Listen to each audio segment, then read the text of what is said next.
Hi friends, నమస్తే. Welcome back to our channel.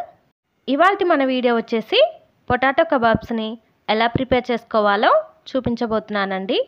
Evening టైంలో ఈ కబాబ్స్ని చాలా సింపుల్గా తక్కువ టైంలోనే ప్రిపేర్ చేసుకోవచ్చండి.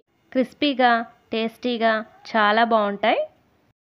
ఉడికించుకున్న 2 ఆలుగడ్డల్ని పొట్టు తీసి ఇలా తురుముకోవడం వలన మనకి ఈజీగా ఉంటుంది. ఆలుగడ్డ అనేది కూడా మెత్తగా స్మాష్ అవుతుంది.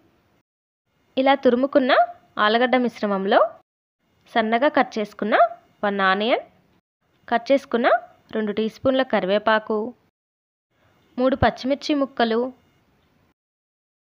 రుచికి సరిపడినంత ఉప్పు, అలాగే 1 టీ స్పూన్ జీలకర్ర, garam masala 1 teaspoon, 1 tablespoon ధనియాల పౌడర్, 2 టేబుల్ స్పూన్ల బొంబాయి రవ్వ, 2 టేబుల్ స్పూన్ల బియ్యం పిండి ఇవన్నీ వేసి బాగా మిక్స్ చేయండి. బొంబాయి రవ్వ వేసుకోవడం వలన కబాబ్స్ అనేవి క్రిస్పీగా వస్తాయండి. మీరు కావాలంటే ఇందులో కొత్తిమీర అయినా వేసుకోవచ్చండి. ఒక బౌల్లో 2 టేబుల్ స్పూన్ల మైదా పిండిని తీసుకొని కొద్దిగా వాటర్ పోసి ఉండలనేవి లేకుండా మిక్స్ చేసుకొని పక్కన ఉంచండి. ఇప్పుడు చేతులకు కొంచెం ఆయిల్ని అప్లై చేసుకొని మనం కలుపుకున్న పిండిలోంచి చిన్న బాల్ సైజ్ అంతా పిండిని తీసుకొని రౌండ్గా చేసి కొంచెం ప్రెస్ చేశారంటే కబాబ్ షేప్స్ లాగా వస్తాయి. ఈ విధంగా అన్నీ రెడీ చేసుకొని పక్కన ఉంచండి.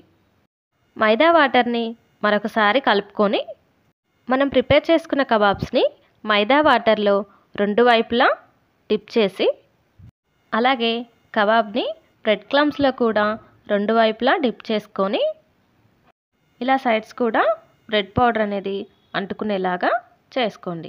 స్టవ్ పై ప్యాన్లో షాలో ఫ్రైకి సరిపడంత ఆయిల్ని తీసుకొని ఆయిల్ అనేది మీడియం హీట్ అయ్యాక మనం ప్రిపేర్ చేసుకున్న కబాబ్స్ని ఒక్కొక్కటిగా వేసుకుంటూ ఫ్రై చేసుకోండి. 2 వైపులా గోల్డెన్ బ్రౌన్ కలర్ వచ్చేంత వరకు ఫ్రై చేసుకొని తీసేసుకోవడమేనండి. Very simple and crispy tasty అయిన potato kebabs ready.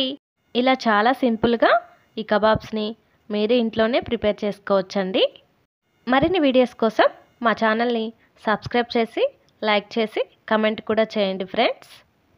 Thanks for watching.